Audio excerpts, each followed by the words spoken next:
Good evening and welcome to the Man United Agenda. We are going again, game after game after game. I'm joined by Mr. B and we are doing the Aston Villa preview.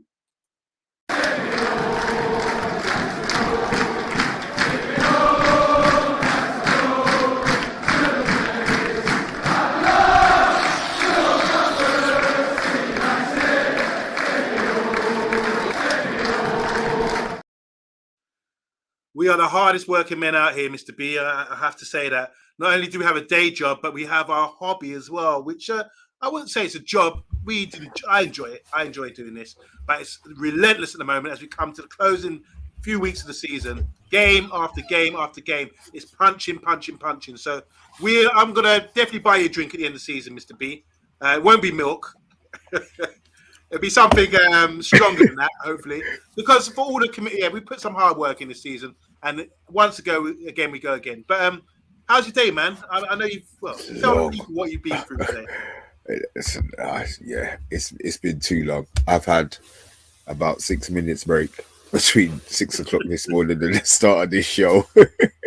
It's been hectic, but the weekend's here and the bank holiday's coming, so yeah, I'm gonna enjoy it. You know, Friday's the best day of the week for me anyway, Monday, man. You always say that, but not today. I wouldn't say today. It wasn't a good Friday today, man. But the good thing is it's a bank holiday weekend, so I imagine you're off on Monday, right? I'm off. Yes, I'm off on Monday.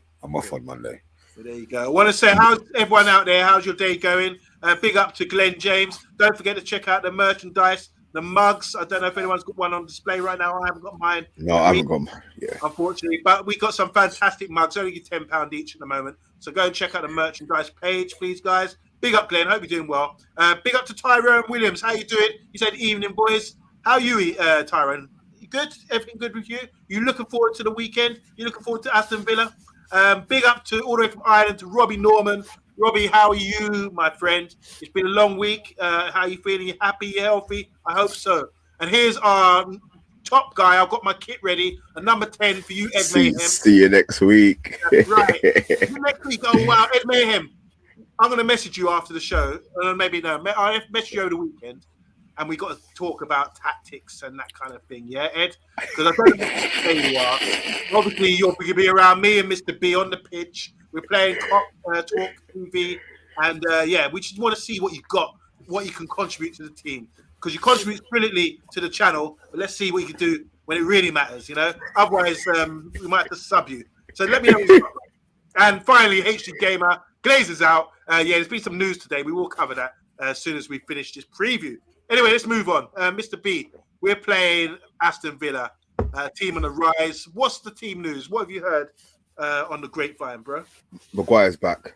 Everything's exactly the same, but Maguire's back. Garnacho is still not ready to join the first team, as in he's training on the pitch.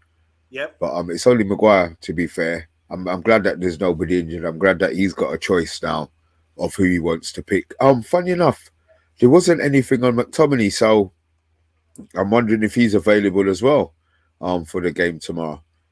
I don't think so. I haven't seen anything on him either. Unless someone in the comments knows anything about McTominay, because I haven't heard his name called for a long time. Really. So Maguire, that's a talking point. We will talk about that, obviously, during the Solo 11, because I don't know what Solo's gone with, but it'd be very interesting. Ed Mayhem's making excuses already. He says, yes, I'm Monday. Remember, I'm 40, so it won't be in my prime. Well, I'm 47, and Mr. B's 51. 51, is it? Yeah. 51, so no excuses there. Big up to Solo. Solo's a flying winger. He's 40 odd. He will be showing his fitness, I'm sure. And Mark Bart saying here, Villa are the form side of the league along with Manchester City. That's certainly true. With Villa, I think Bailey's out. Bailey caused us problems. Remember when they beat us? The thing is, he did, but the thing is, he Emery. I'm not sure Emery's a fan of him because he plays what's the other youth there, man? It'll come to me. It's Friday. It'll come to me. Ramsey. No, he Benzema, the Argentine from Norwich. Yeah, I'm sure he plays him instead of Bailey. So whether or not Bailey is in and out of favour with him, I mean, he did cause us a lot of headache when they played us. But I'm hoping. Do you remember, Mr. B, if you go way back, because there's so many games, do you remember playing them in pre-season and Bailey came on and like was running us ragged as well? Pre-season seems so far. Imagine pre-season seems so far away though. Oh my God. Just we to were add, just getting into the Ten Hag regime. Their right back, Matty Cash, is out. Kamara, the guy that we used to look at, remember from Marseille, he's out. Philip Coutinho's out as well. But that's not... No miss. Philip Coutinho's not a miss, to be fair. Yeah. Is this the guy you're talking about? Bart's come with Bendia? That's the one. That's the one. That's the one. Yeah, that's the one. Sir. I was fuming last night, says HG Gamer. Are we Tottenham in disguise? Oh, gosh. Oh, we 2-0 up and we blew it. Then we Bart saying United should try to sign Watkins as energy, movement, and position can help Manchester United. That's an interesting one, isn't it? Very interesting one. Go to Liverpool. Can't do any worse than Veghorst, says HG Gamer. All right, so that's the team news. We just know it's only Maguire. Our two centre backs are out. We know Donny van der Beek's out. Garnacho, as Mr. B said, is out as well, even though he's back in training. He's not expected to be with the squad. Bart's also saying all of the away games versus top 9 in the league. Man United collected a solitary point and conceded over 30 goals. So our away form is an issue. We discussed that the other day, but yeah, not looking good. Let's talk about Villa quickly because we have to give them credit. I mean, obviously they had a manager bounce, didn't they, Mr. B? That it was a big bounce. What do you see with Villa? What do you think is it? Because that was the bounce back when his first game when they played us and beat us. But since then, they're the form team, as Bart was saying. What are they doing right? I mean, obviously, them beating us gave them a whole load of confidence.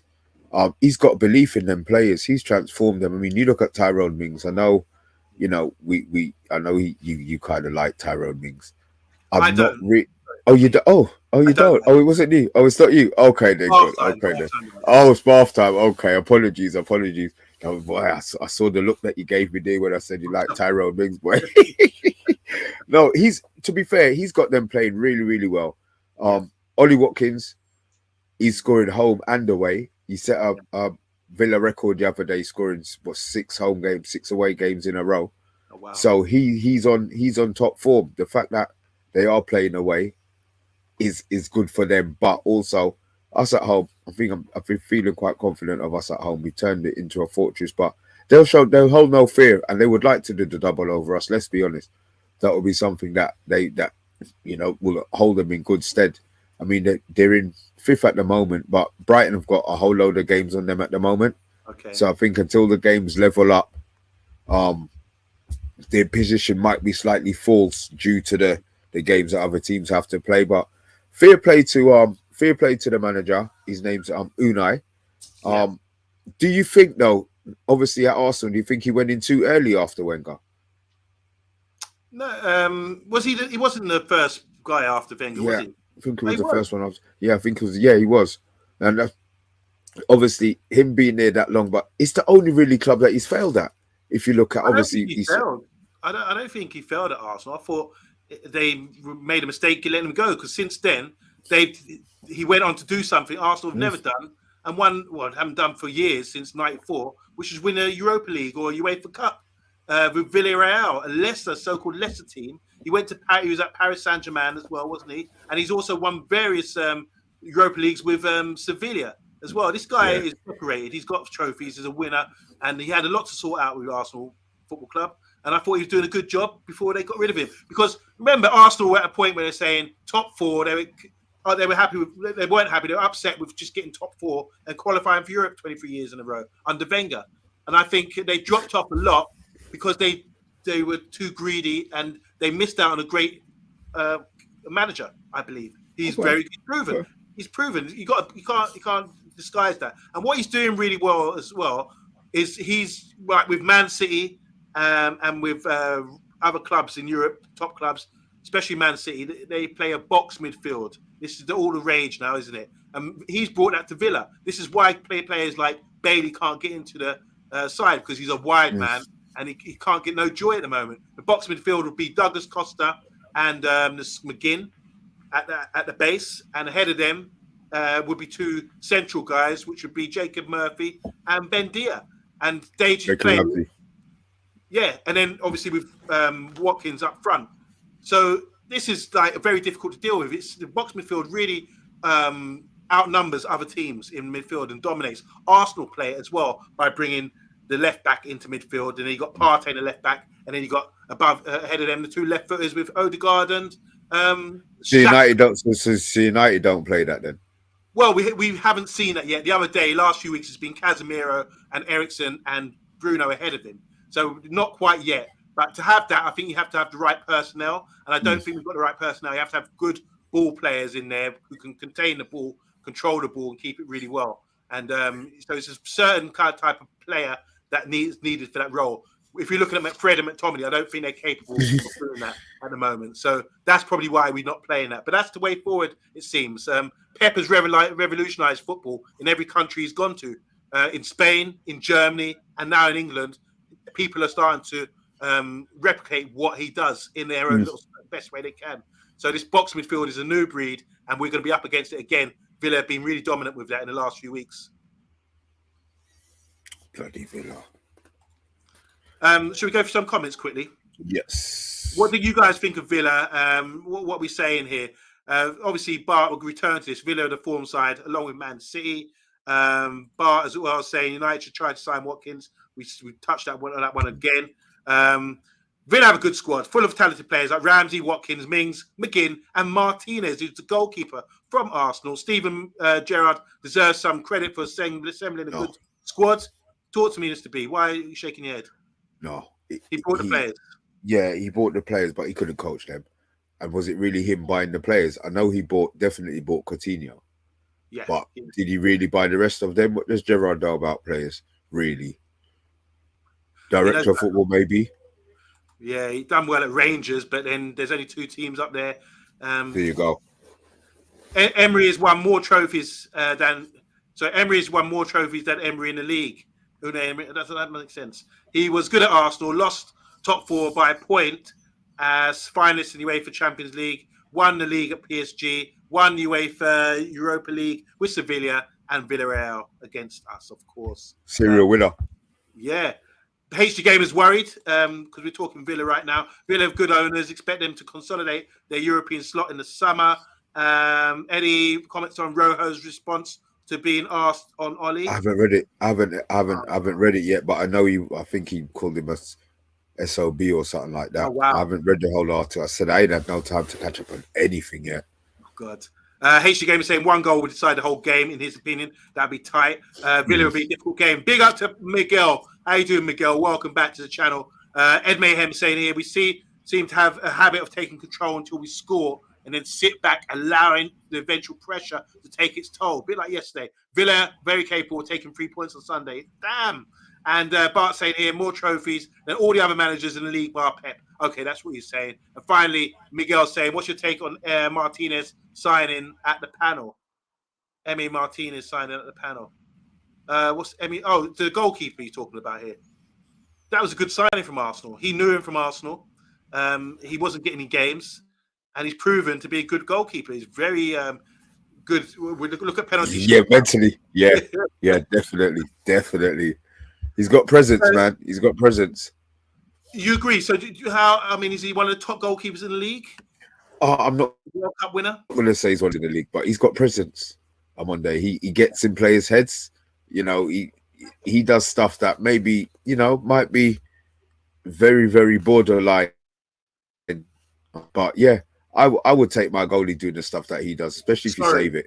I'm going to have to come back to you now, Mr. B. We made a mistake. Miguel's talking about Martinez from Manchester United.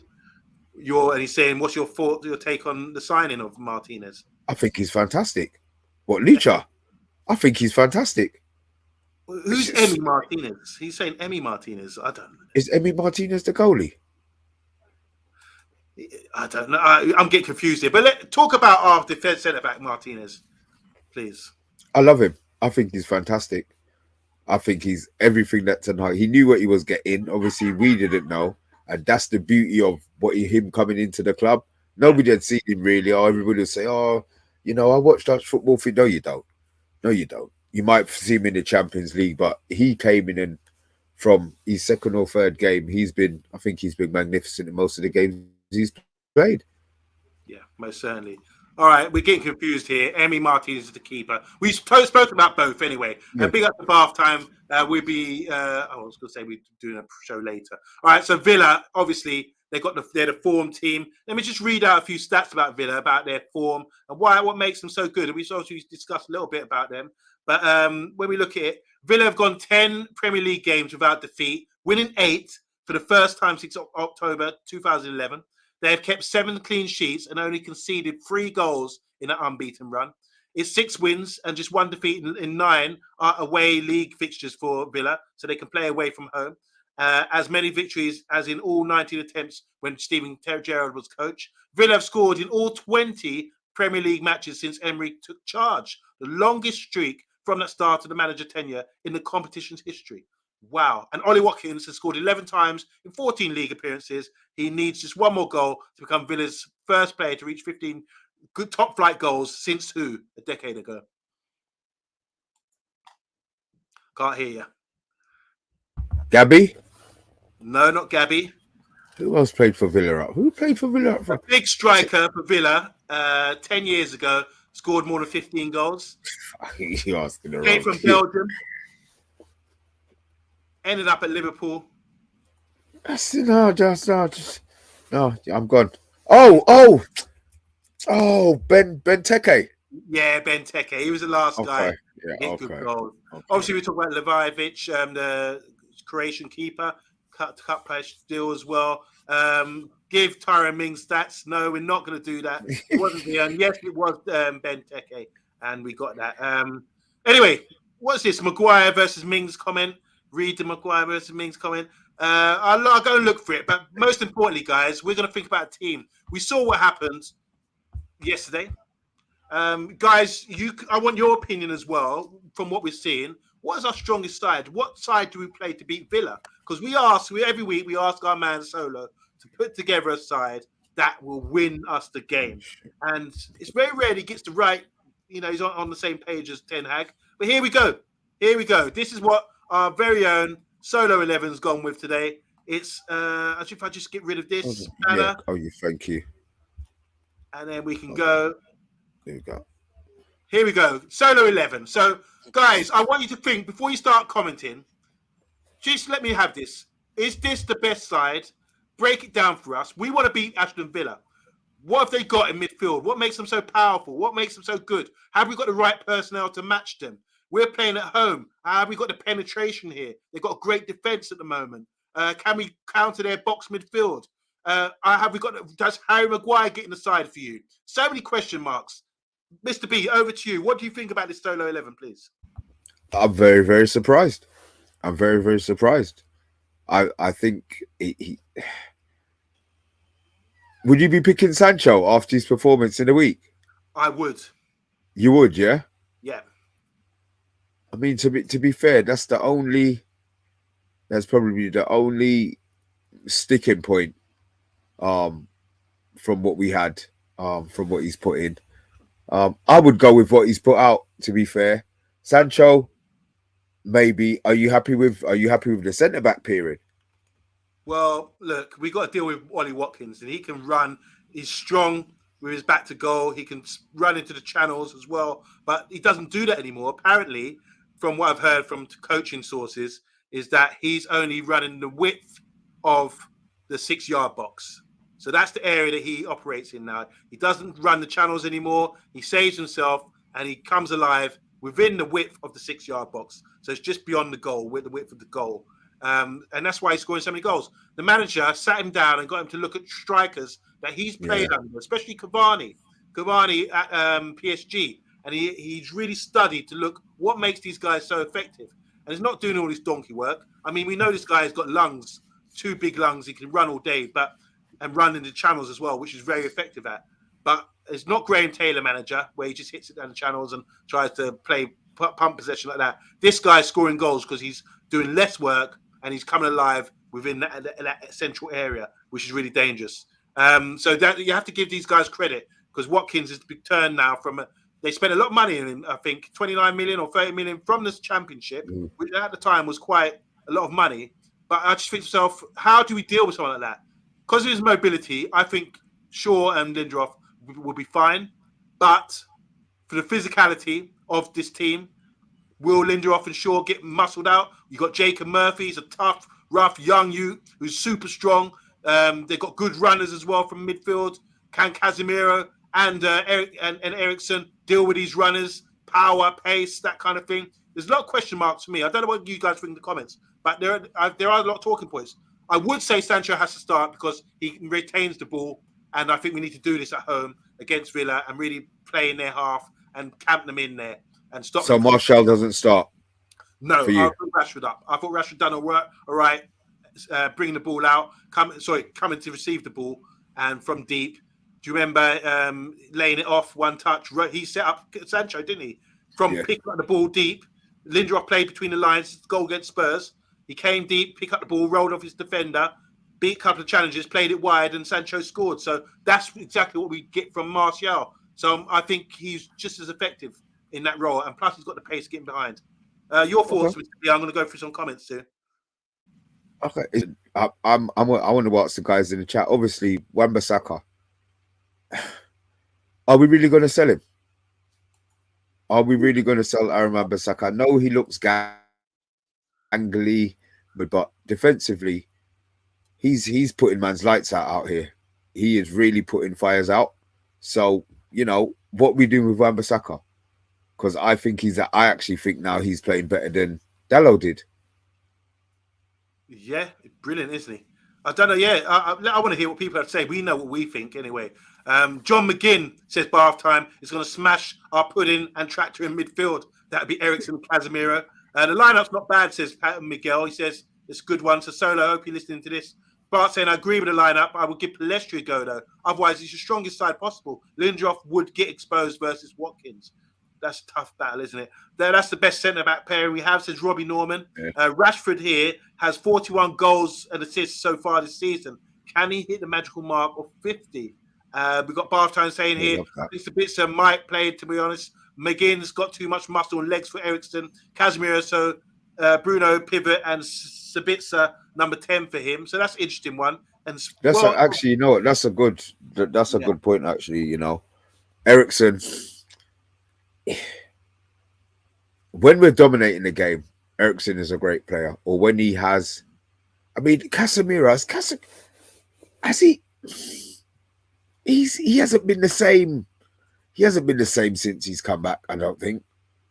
To be honest, I don't think Casemiro's been the same player since he's had the layoff. I might be wrong. I might be expecting too much from him, but he really looks sluggish. Right. Someone was saying that in the comments yesterday, I remember. Jim Mack saying here, this centre-back pairing should be for the rest of the season. He likes it, for sure. HG Gaming saying nothing to complain about with the team. So, Solo, if you're watching, you're getting bigs up here. Big up to Matty, Football United TV. Go subscribe to him. He's saying big up to everyone here. Can't wait for the game against Spurs. I'm talking about Liverpool. We're not here to talk about Liverpool, but...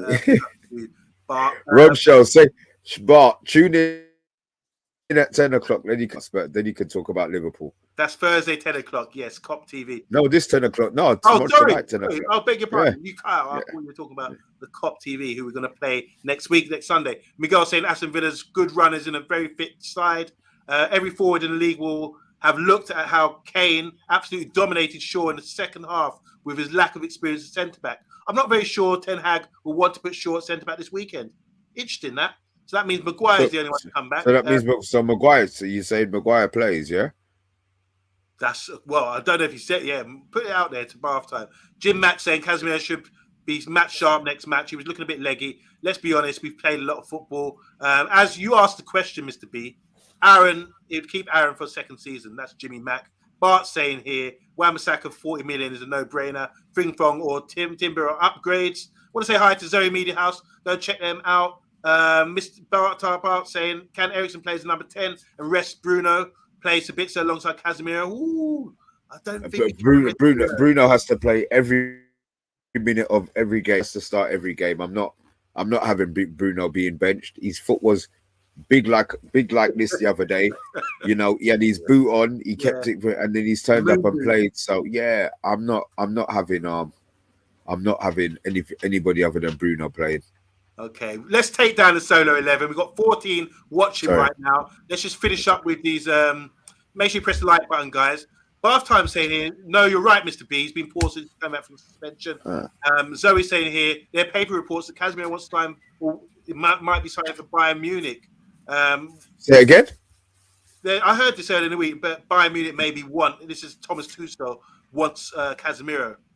I don't know how true that'd be. Tuchel, man. Maybe Casemiro at centre back. Don't know. We really missed the short left back. Rashford's so much less more dangerous without him raiding. Yeah, there's Solo's 11. Thanks everyone for your contributions. Prediction time, guys. We talked about Aston Villa, their threats. We talked about their manager, how effective he's been. We talked about their run, their record. Excuse me, defensive record, goals, Watkins, the box midfield. There's a lot of threats there, and they're pushing. They're probably looking at Champions League. They won't say it, but they are in contention maybe for Champions League. So there's a lot to play for, and they're playing one of their rivals. They can close the gap on us. So this is a massive game once again. Score prediction with everything I'm dropping there, Mr. B. And guys in the comments, what's your score prediction? We're at home. Yeah. So I'm not going 3. I've been calling 3 for so long, and we just don't hit 3 regularly enough. We're definitely going to score. Do we go 2-1? You know what? I'll go 2-1. I'll go 2-1 United. Okay, that's good because you said Villa the last 20 games since they've always scored in every game. And that's a record for any new manager, which is brilliant. Bath time saying 1-1, which is another draw, but it's against one of the teams all around us. That draw against Spurs yesterday wasn't that bad considering that they're trying to fight. It was on Monday. Jeez, man. As in, I mean, what I'm saying here is that they haven't closed the gap on us. Okay. Can Tuncho sign a player? We can give Tuncho a signed picture of Casemiro. That's gamer. Scores, please. Jimmy Mack saying, got to be a tight 1-0 for United, but we have to be on our game. We've got a 1-1 here from Watkins and Spitzer to score. That's from Bart. Bart time saying here, I'd love to see De Gea save a penalty and start dancing like Martinez. Oh dear. Bart, you said 1-1. Don't Villa have something like 6 clean sheets on the bounce? Probably down to Tyrone Mings, isn't that right, Bart? Yeah, I'm gonna say. Look, I think Villa will score, and I think we need to be at it. It's a really tough game. They are physically strong. I just don't want us to get bullied. That's the main thing. I want us to control the game. I think, at home? Yeah. We're not going to get bullied at home. Physicality, though. They got the physicality and running power as well. Jacob Murphy's big and strong. He just run through people. I think we're going to win 2-1. I'm going with you, Mr. B. Snap. Yeah, that's it. That's it. We've done our score prediction. We've done the solo 11. We've talked up Villa. I mean, this is how much credit we give them. Other shows we've done in the past, we never talked up opponents like this. But I think today we've really given them a lot of respect, which is deserved, Mr. B. Yeah. They're looking to do the double. Not happening. We spoke about away form, Mr. B. Do you think we're due defeat at home? I mean, don't on Monday. Just don't. But what's the difference? There's obviously a difference when we're playing at home and when we're playing away. Yeah, they got the fans on their back. They crumble away from home. So as soon as they get, I don't know, it's weird. It's the same grass. You know what I mean? I don't understand it. But look, maybe that's something that Ten Hag has to deal with in the summer. He has to sit down and work out because obviously something that he's doing isn't working. Okay, we've got a score here, quick coming in from Zoe Media House. Last minute, she's saying, I want to see a 5-0 pace of someone. Fingers crossed it's Villa. Wow. Mr. B, just finally, are you still getting phone calls from your brother in Birmingham, Villa fan? Yeah, he's been good. Okay. But come Sunday, all you know, we know we won't be family for an hour and 45 minutes. But after that, we'll be good again, man. We'll be good again. Okay, that's the score predictions, guys. That's the end of the show for us, unfortunately. But what else is on? Mr. B, you'll do the show at 10 o'clock. Yeah, right? We've got the takeaway on at 10. But you can actually talk Premier League in that show, bruv. Don't worry, man. You've got license to talk your head off. We've got a couple of guests, 3 guests on that one. Watch along Sunday, reaction show Sunday. Saturday's like the day of rest, thank God. I don't have a game tomorrow, so I can rest up. Oh, you're off. Okay. Yeah. We're resting for the big game against Cop TV next week. Yeah, yeah. Guys, look, we will make sure that we'll hit the promotion trail on that up for next week. But yeah, we'll make sure that we get that videotape. Look, as long as me and Monday and Solo are rush for as long as it takes, 4 minutes, so I can see Solo making a late sub appearance. To be fair, I'm not sure he's gonna be on the lineup, but prove me wrong, Solo. Prove me wrong. Yeah, I'm looking forward to it, as well as the the Premiership. It's really getting exciting, and there's a lot to play for. Relegation, Europe, top 4, title. Well, not any more titles done, but I think. But yeah, a lot to play for, especially for Man United, and obviously we've got a cup final coming up as well. So from us at the Man United Agenda, make sure you tune in at 10 o'clock for Mr. B's Takeaway Show, and throw in some questions, random questions to our guests as well about the Premiership, because we've got license to talk about other teams as well. Mr. B, thank you so much, and we will see you at 10 o'clock later. No problem.